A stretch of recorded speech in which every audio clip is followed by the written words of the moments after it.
अरे सेजल, संगीता तुम्हारे पास आई है क्या?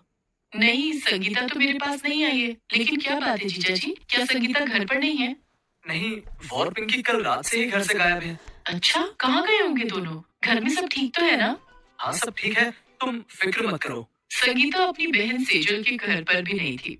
अशोक अपने सभी रिश्तेदारों को बारी बारी से फोन करके संगीता के बारे में पूछ रहा था, लेकिन संगीता कहीं नहीं मिली। दरअसल संगीता अपने पति अशोक और सास विमला के जुल्मों से तंग आकर घर से भाग गई थी। एक दिन पहले की बात है।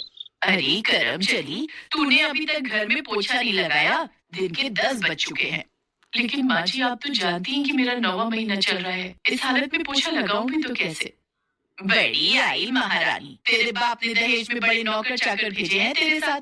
सुन, पहली बार तो तूने बेटी जना था, लेकिन इस बार मुझे बेटा ही चाहिए, नहीं तो अपने मायके चली जाना, समझी? शाम को जब अशोक ऑफिस से घर आया तो विमला ने नमक मिर्च लगाकर संगीता की खूब शिकायत की। संगीता, तेरी इतनी मजाल, तूने मेरी माँ के साथ बदतमीजी की, अभी मजा चखाता हूँ तुझे। अशोक ने मोटे डंडे से संगीता की खूब पिटाई की। बेचारी संगीता रोती रही, लेकिन ना तो विमला को उस पर दया आई और ना ही अशोक को। ये पहली बार नहीं हो रहा था। संगीता के साथ आए दिन यही होता था। पिटाई के बाद पिंकी रोती हुई संगीता के पास आई। माँ, पापा बहुत गंदे हैं। मैं पापा से कभी बात नहीं करूंगी। नहीं पिंकी, ऐसा नहीं कहते। संगीता ने रोते हुए पिंकी को गले लगा लिया। पिंकी, अब हम इस जगह पर 1 मिनट भी नहीं रहेंगे। लेकिन माँ, बाहर इतनी ठंड है, हम लोग कहाँ जाएंगे? पता नहीं, लेकिन जहाँ भी जाएंगे यहाँ से तो खुशी रहेंगे। संगीता और पिंकी के साथ घर में नौकरों जैसा बर्ताव किया जाता था। दिसंबर की बर्फ जैसी ठंड में भी उनके पास पहनने के लिए गर्म कपड़े नहीं थे। लेकिन संगीता ने सोच लिया था कि वो अब यहाँ नहीं रहेगी। उस रात जब अशोक और विमला खाना खाकर सो गए, तब संगीता पिंकी को लेकर घर से भाग गई। वो दोनों पैदल चलते हुए रेलवे स्टेशन आ गए। दूसरी सुबह। न जाने कहाँ चली गई दोनों। अरे जाएगी कहाँ? संगीता का तो 9वां महीना चल रहा है, यहीं कहीं होगी आसपास, थोड़ी देर में आ जाएगी। लेकिन शाम तक संगीता और पिंकी का कुछ पता नहीं चला। आए हाय, न जाने कहाँ चली गई करम चली। अब घर का काम कौन करेगा? सारे बर्तन जूठे पड़े हैं। तुम्हें घर के काम की पड़ी है, मुझे डर है कि कहीं उसके माँ बाप उसे ढूंढते हुए यहाँ ना आ जाए। अरे आने दो, कह देंगे यार के साथ भाग गई। इधर संगीता 5 साल की पिंकी को लेकर ट्रेन में बैठ गई। दोनों ठंड के मारे कांप रहे थे। ट्रेन के चलते ही खिड़की से ठंडी हवा ट्रेन के अंदर आने लगी। दोनों माँ बेटी ठंड से बचने के लिए अपने हाथ पैर मोड़कर सिकुड़ कर बैठ गए। माँ, मुझे बहुत ठंड लग रही है। ये ट्रेन कब रुकेगी? पिंकी बेटा, थोड़ी देर की बात है, ट्रेन रुक जाएगी। तू मेरी साड़ी का आंचल ओढ़ ले।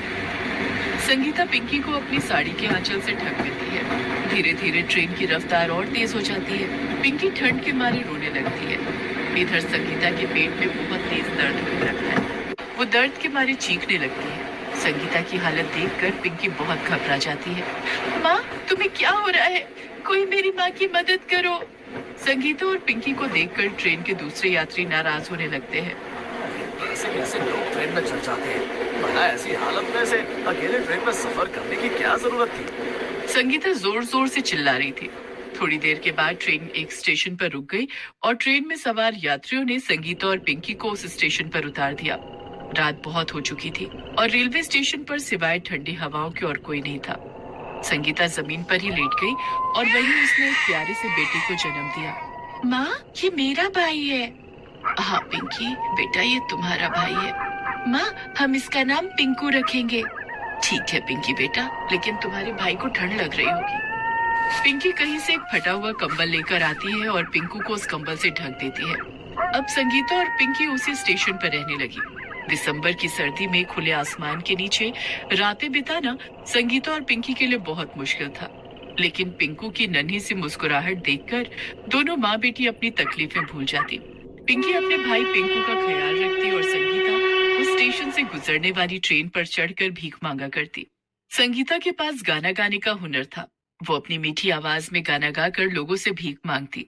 तुम ही हो माता, तुम ही पिता हो, तुम ही हो बंधु सखा, तुम ही हो।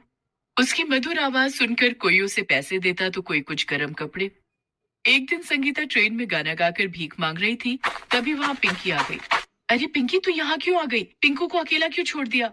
माँ, पिंकू की सांसें बहुत तेज चल रही है, लगता है उसकी तबीयत खराब हो गई है, तुम जल्दी चलो। संगीता दौड़कर पिंकू के पास